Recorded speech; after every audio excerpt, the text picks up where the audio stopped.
اللہ تبارک و تعالیٰ نے سورۃ اثر فرمایا کہ انسان جو ہے یہ خسارے میں ہے، اتنا زور دیا کہ زمانے کی قسم تک کھا لی کہ انسان گھاٹے میں ہے، نقصان میں ہے، فائدے کا سودا نہیں کر رہا۔ مگر الا الذین آمنوا، مگر وہ لوگ نہیں جو ایمان لے آئے۔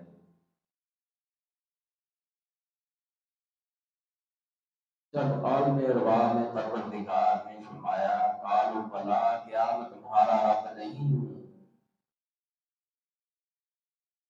جو روحیں دائیں سائڈ پہ کھڑی تھیں اور دنیا کی طرف رخ تھا ان کا، دنیا کی چمک دمک رنگ دیکھ کے تو بغیر جواب دیے وہ دنیا کی طرف دوڑ گئے۔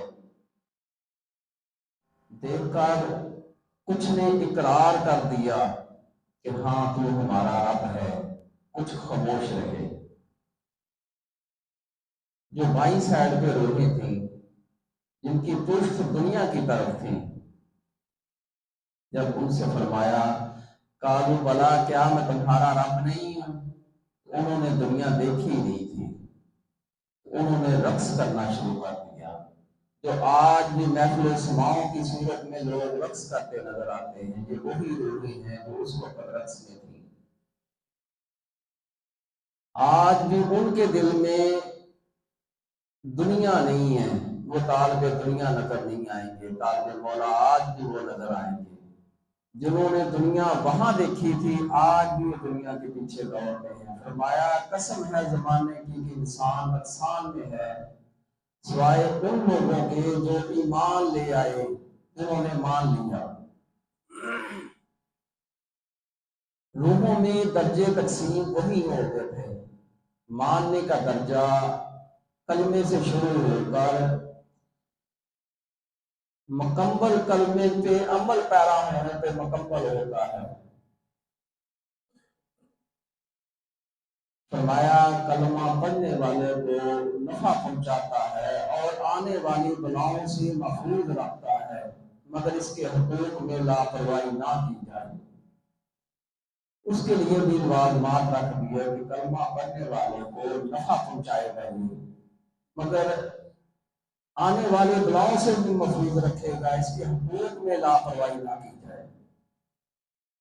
حسد سے انکار، نفاق سے انکار، جھوٹ سے انکار، لالچ سے انکار، بہتان سے انکار، غیبت سے انکار، اس کے حقوق ہیں کرنے کے۔ جب ہم لوگ کلمہ پڑھ تو لیتے ہیں مگر حقوق تلفی کرتے ہیں کہ ہمیں کلمے کا نفع نہیں ہوتا۔ ایمان لے آنا، ہر حال میں اپنے رب کو مان لینا، وہ لوگ گھاٹے میں نہیں ہیں، نقصان میں نہیں ہیں جو ایمان لیتے ہیں اپنے رب کو ہر رنگ میں۔ خیر و شر رب کی طرف سے ہے، خیر بھی اس کی طرف سے ہے، شر بھی اس کی طرف سے ہے۔ نیکی کی ہدایت بھی پروردگار کی ذات ہی عطا کرتی، طاقت بھی پروردگار ہی عطا کرتے ہیں۔ انسان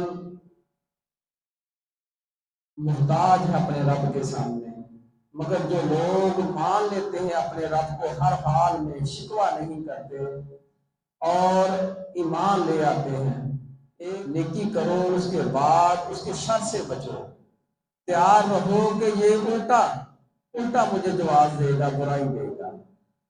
عمل صالحہ قرب الہی کا باعث بنتا ہے۔ اللہ تبارک و تعالیٰ اس شخص کو قرب عطا فرما دیتا ہے جو عمل صالحہ اختیار کرتے ہیں۔ تو فرمایا وَتَوَاصَوْا بِالْحَقِّ وَتَوَاصَوْا بِالصَّبْرِ، حق بات کی تلقین کرتے ہیں، وہ حق بیان کرتے ہیں اور حق کا ساتھ دیتے ہیں، اور کسی کے دباؤ میں آ کے، کسی لالچ میں آ کے وہ دبتے نہیں ہیں۔ یہ ان لوگوں کی نشانیاں جو نقصان میں نہیں ہیں، جو فائدے کا سودا کرتے ہیں، باقی سب لوگ نقصان میں ہیں۔ فرمایا وَتَوَاصَوْا بِالْحَقِّ، حق بات کی تلقین کرتے ہیں، وَتَوَاصَوْا بِالصَّبْرِ، اور صبر سے کام لیتے ہیں۔ یہ کیسے ہو سکتا ہے کہ انسان حق کی تلقین کرے حق کے راستے پہ چلے اور اذیت تکلیفیں نہ۔ ایک طرف تو انسان سفر کرتا ہے حق کے راستے پہ، بجائے شاباشیں ملنے کے، پروٹوکول ملنے کے، مرتبے ملنے کے، انسان پہ اذیتیں، تکلیفیں، آزمائشیں مسلط کی جاتی ہیں۔ اللہ تبارک و تعالیٰ ہم کو چن لیتا ہے اپنے لیے اور انعام کی صورت میں اس پہ آزمائش بھیجتا ہے۔ جانکم اولادکم من ثمرات، جان، مال، اولاد اور ثمرات سے وہ آزماتا ہے انسان کو، ان لوگوں کو جو چن لیے گئے ہیں۔ ایوب علیہ السلام پہ اللہ تبارک و تعالیٰ نے آزمائش کا نزول فرمایا، جسم میں کیڑے پڑ گئے، لوگوں نے نفرت کرنا شروع کر دی، کاروبار سارا ختم ہو گیا، مال لوگ تجارت کے لیے سامان لے کے جاتے تھے، بہت مالدار تھے، سب کچھ ختم ہو گیا۔ آپ کی بیوی لوگوں کے گھر صفائی برتن دھو کے تو کھانا لے آتی، وہ کھا لیتے، بہت تنگی کا دور آ گیا۔ لوگ معاذ اللہ کہنے لگے کہ ایوب سے ان کا رب ناراض ہو گیا ہے، اللہ کا عذاب نازل ہو گیا ہے ایوب علیہ السلام پہ، حالانکہ وہ ایک آزمائش کا رنگ تھا۔ ایون کہ ایوب علیہ السلام کے بچے بھی سارے مثال کر گئے۔ جس لیول پہ انسان ہوتا ہے اس لیول پہ آزمائش کا نزول ہوتا ہے۔ صبر، صبر کرنا بہت مشکل کام ہے۔ مالک ہم سب لوگوں کو آزمائش سے محفوظ رکھیں۔ سارے بچے وصال کر کے سب نے چھوڑ دیا، ان کی بیوی کو گھروں میں کام دینا چھوڑ دیا کہ تم اس کے ساتھ رہتی ہوئے وہ بیماری ہمیں بھی نہ لگ جائے۔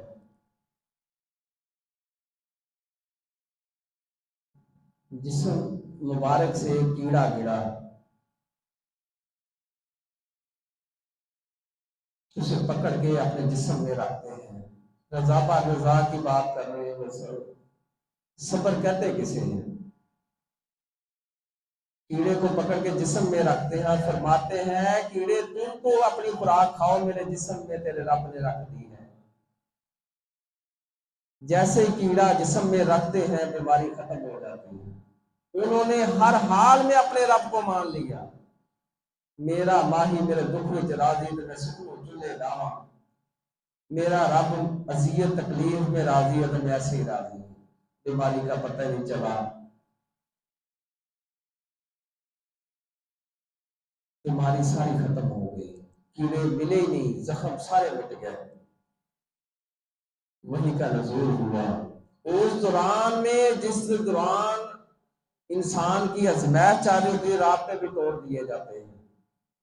جیسا کہ ایوب علیہ السلام سے رابطہ وحی کا نزول نہیں ہو رہا تھا، جیسے کہ ان پہ وحی کا نزول نہیں ہو رہا تھا۔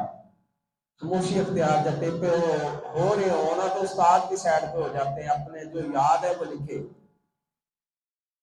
وحی کا نزول نہ ہوا، جب کیڑے ختم ہو گئے تو جبریل علیہ السلام بارگاہ میں حاضر ہوتے ہیں، کہتے ہیں مبارک ہو، آپ کی آزمائش کا وقت پورا ہو گیا، اللہ تبارک و تعالیٰ نے آپ کو شفا بخش دی ہے۔ عرض کرتے ہیں میرے پاس تو کچھ بھی نہیں رہا،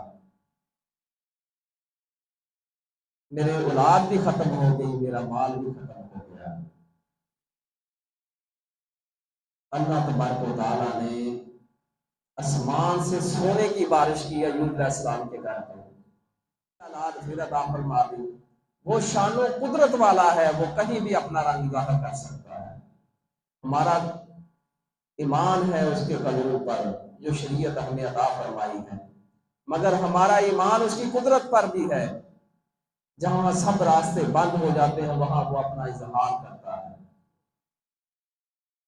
یہ وہ لوگ ہیں جو ایمان لے آئے تھے، ڈگمگاہٹ نہیں آئی، جسم بھی خراب ہو گیا، اولاد بھی نہ رہی، مال بھی ختم ہو گیا، اور جو پیروکار تھے وہ سارے چھوڑ گئے، مگر استقامت ایمان ان کے بہت قوی تھے۔ آج بھی صدیوں بعد بھی ہم جانتے ہیں ایوب علیہ السلام کو، یہ وہ لوگ ہیں جنہوں نے محنتیں کی، اپنے رب کو کسی حالت میں نہیں چھوڑا۔